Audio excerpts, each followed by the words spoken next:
Hey everyone, welcome back to our channel.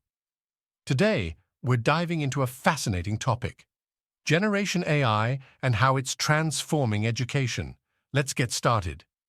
Imagine having access to a tool that could revolutionize the way you learn. That's exactly what's happening at leading universities around the world. At Lund University in Sweden, teachers are using artificial intelligence to assist students with assignments. Meanwhile, in Perth, Australia, the University of Western Australia is discussing the potential benefits of generative AI with their students. Even the University of Hong Kong has welcomed ChatGPT within specific limits. Launched by Microsoft-backed OpenAI, ChatGPT has taken the world by storm, becoming the fastest-growing app to date. It's even prompted the release of rivals like Google's Bard. Generative AI tools like ChatGPT are reshaping academia. They harness the power of language and data patterns to create content that closely resembles human work. This has the potential to transform various fields, including education.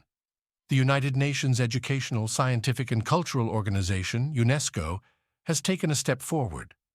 On September 7th, they launched the first-ever global guidance on using Gen AI in education and academic research.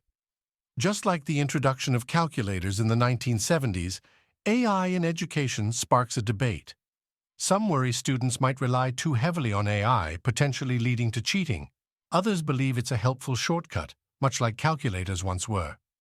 Turnitin, a widely used plagiarism checker, has introduced a tool that uses AI to detect AI-generated content. This tool is now available to thousands of educational institutions worldwide. Students are experimenting with AI, but it's not without its challenges. Some find it helpful for basic summaries, but it struggles with discerning fact from fiction. Its knowledge is limited to internet sources, which might not be enough for specific questions. With Gen AI comes the responsibility of ensuring fair access. As technology progresses, we must bridge the gap between education and technological advancement. The EU, UK, and Singapore are taking steps to regulate AI in education. As we move forward, embracing AI in education requires careful consideration. It's not about banning it, but rather finding ways to use it responsibly to enhance the learning experience. That's it for today's video. If you found this topic as fascinating as we did, don't forget to hit that subscribe button and follow us for more insightful content. Thanks for joining us, and we'll see you next time.